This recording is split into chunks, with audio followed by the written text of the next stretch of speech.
The Strange Case of Dr. Jekyll and Mr. Hyde. Dr. Lenyon's Narrative. On the 9th of January, now 4 days ago, I received by the evening delivery a registered envelope, addressed in the hand of my colleague and old school companion, Henry Jekyll. I was a good deal surprised by this, for we were by no means in the habit of correspondence. I had seen the man, dined with him, indeed, the night before, and I could imagine nothing in our intercourse that should justify formality of registration. The contents increased my wonder, for this is how the letter ran: 100 HCM 18. Dear Lenyon, you are one of my oldest friends, and although we may have differed at times on scientific questions, I cannot remember, at least on my side, any break in our affection. There was never a day when, if you had said to me, "Jekyll, my life, my honour, my reason depend upon you," I would not have sacrificed my left hand to help you. Lenyon, my life, my honour, my reason, are all at your mercy. If you fail me tonight, I am lost. You might suppose, after this preface, that I am going to ask you for something dishonourable to grant. Judge for yourself. I want you to postpone all other engagements for tonight. Ay, even if you were summoned to the bedside of an emperor, to take a cab. Unless your carriage should be actually at the door, and with this letter in your hand for consultation, to drive straight to my house. Poole, my butler, has his orders. You will find him waiting your arrival with a locksmith. The door of my cabinet is then to be forced, and you are to go in alone, to open the glazed press as letter E on the left hand, breaking the lock if it be shut, and to draw out YTHALLITS KIANTS ASTTS and the fourth drawer from the top oar, which is the same thing the third from the bottom. In my extreme distress of mind, I have a morbid fear of misdirecting you. But even if I am in error, you may know the right drawer by its contents: some powders, a file, and a paper book.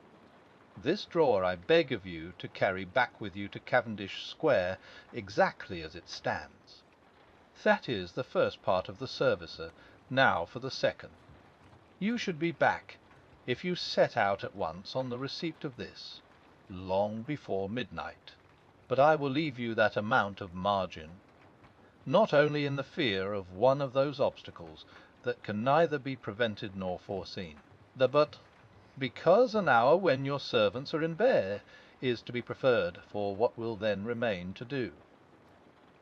At midnight, then, I have to ask you to be alone in your consulting room, to admit with your own hand into the house a man, who will present himself in my name, and to place in his hands the drawer that you will have brought with you from my cabinet. Then you will have played your part and earned my gratitude completely. 5 minutes afterwards, if you insist upon an explanation, you will have understood that these arrangements are of capital importance, and that by the neglect of one of them, fantastic as they must appear, you might have charged your conscience with my death, or the shipwreck of my reason. Confident as I am that you will not trifle with this appeal, my heart sinks and my hand trembles at the bare thought of such a possibility. Think of me at this hour in a strange place, labouring under a blackness of distress that no fancy can exaggerate, and yet well aware that, if you will but punctually serve me, my troubles will roll away like a story that is told. Serve me, my dear Lenyon, and save, oh, friend H.J. P.S. I had already sealed this up when a fresh terror struck upon my soul. It is possible that the post office may fail me, and this letter not come into your hands until tomorrow morning. In that case, dear Lenyon, do my errand when it shall be most convenient for you in the course of the day, and once more expect my messenger at midnight. It may then already be too late, and if that night passes without event, you will know that you have seen the last of Henry Jekyll. Upon the reading of this letter, I made sure my colleague was insane, but till that was proved beyond the possibility of doubt, I felt bound to do as he requested. The less I understood of this farrago, the less I was in a position to judge of its importance, and an appeal so worded could not be set aside without a grave responsibility. I rose accordingly from table, got into a hansom, and drove straight to Jekyll's house. The butler was awaiting my arrival. He had received by the same post as mine a registered letter of instruction, and had sent at once for a locksmith and a carpenter. The tradesmen came while we were yet speaking, and we moved in a body to old Dr. Denman's surgical theatre, from which, as you are doubtless aware, Jekyll's private cabinet is most conveniently entered. The door was very strong, the lock excellent. The carpenter avowed he would have great trouble and have to do much damage, if force were to be used, and the locksmith was near despair. But this last was a handy fellow, and after 2 hours' work the door stood open. The press marked E was unlocked, and I took out the drawer, had it filled up with straw and tied in a sheet, and returned with it to Cavendish Square. Here I proceeded to examine its contents.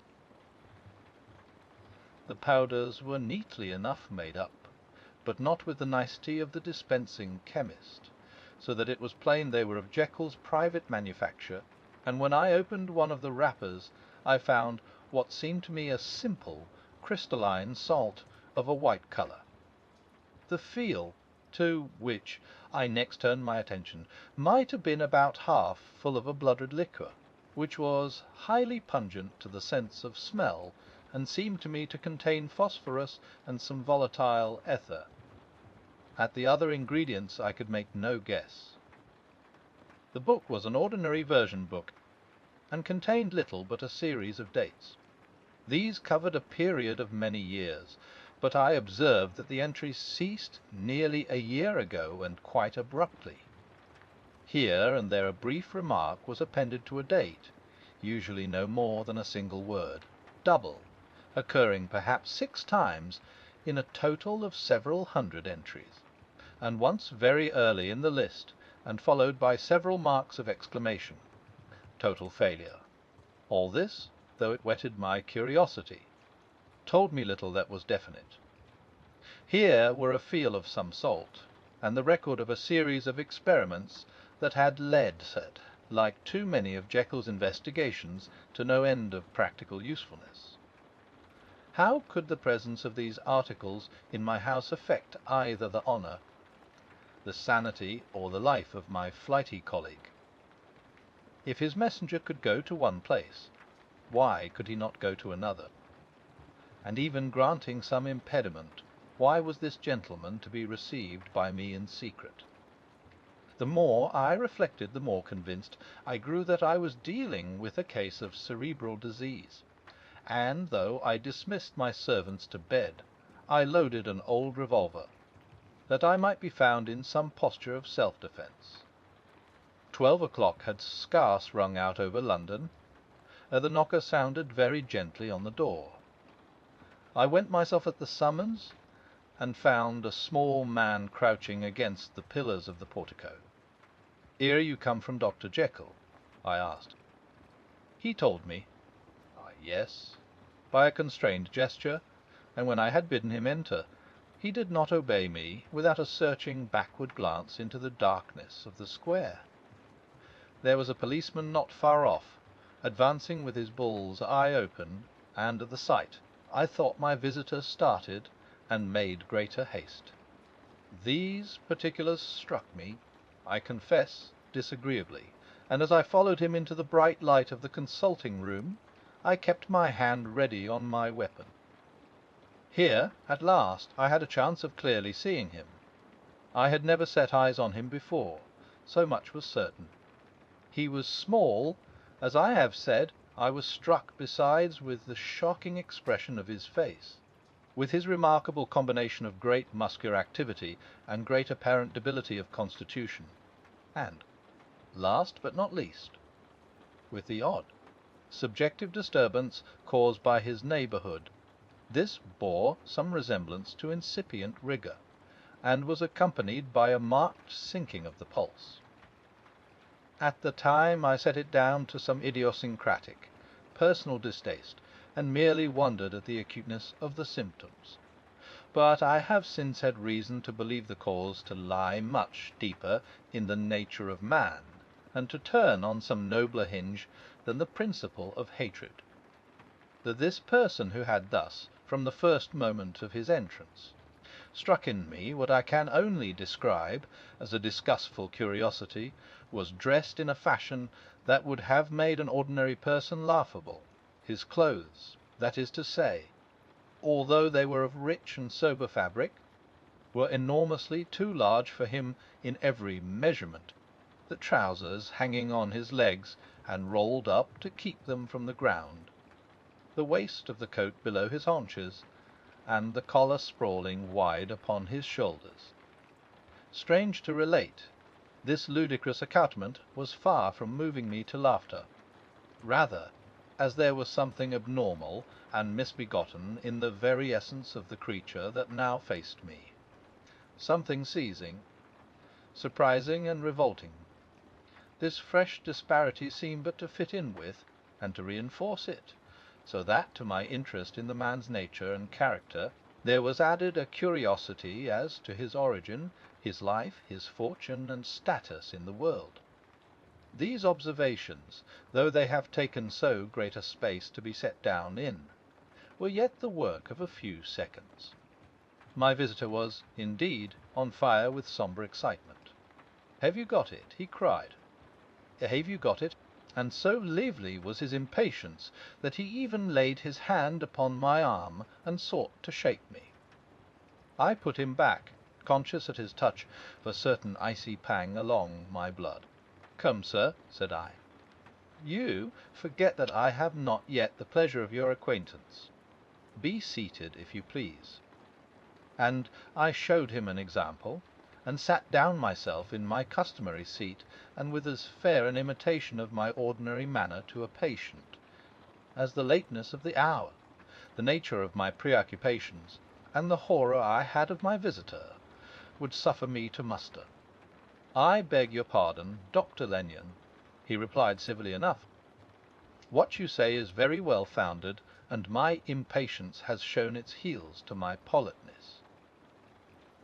I come here at the instance of your colleague, Dr. Henry Jekyll, on a piece of business of some moment, and I understood." He paused and put his hand to his throat, and I could see, in spite of his collected manner, that he was wrestling against the approaches of the hysteria. I understood. A drawer. But here I took pity on my visitor's suspense, and some perhaps on my own growing curiosity. "Here it is, sir," said I, pointing to the drawer, where it lay on the floor behind a table, and still covered with the sheet. He sprang to it, and then paused, and laid his hand upon his heart.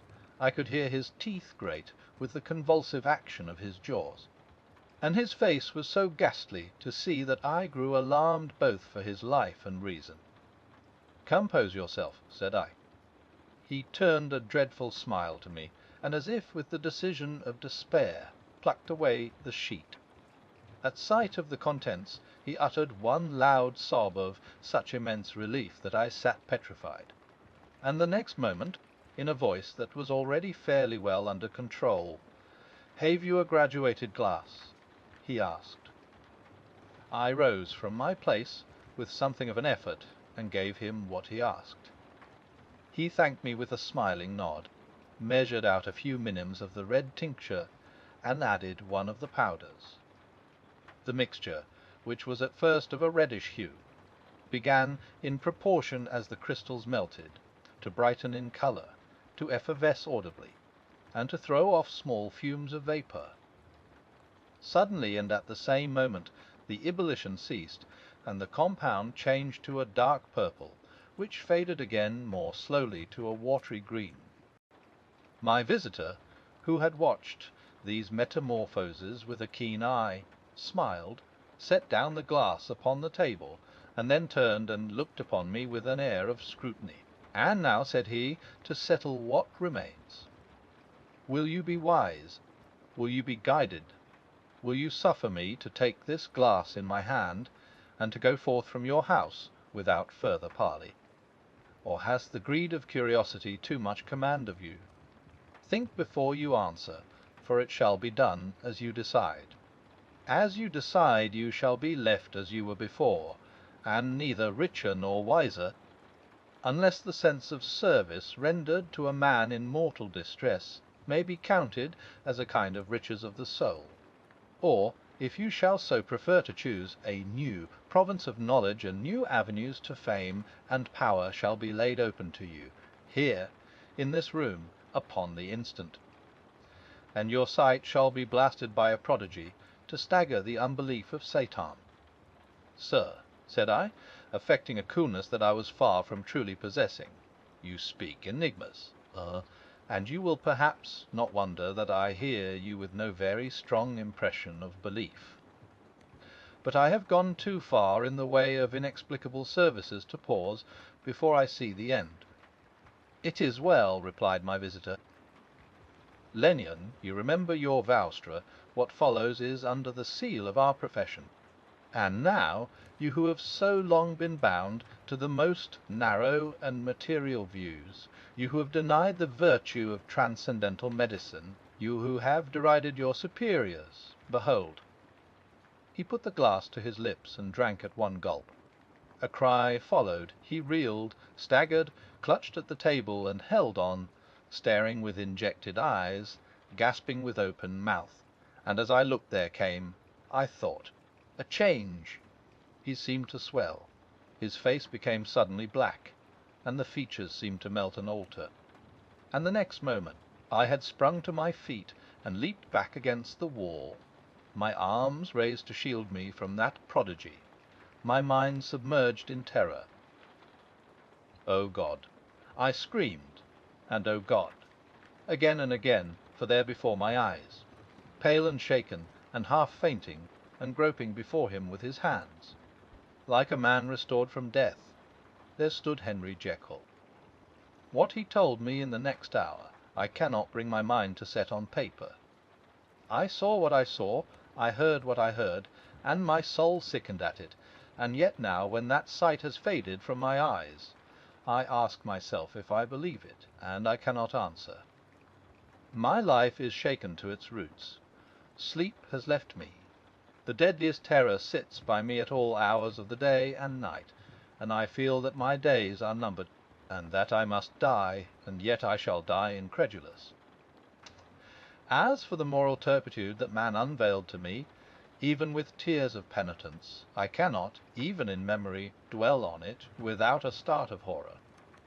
I will say but one thing, Utterson, and that, if you can bring your mind to credit it, will be more than enough. The creature who crept into my house that night was, on Jekyll's own confession, known by the name of Hyde, and hunted for in every corner of the land as the murderer of Cairo.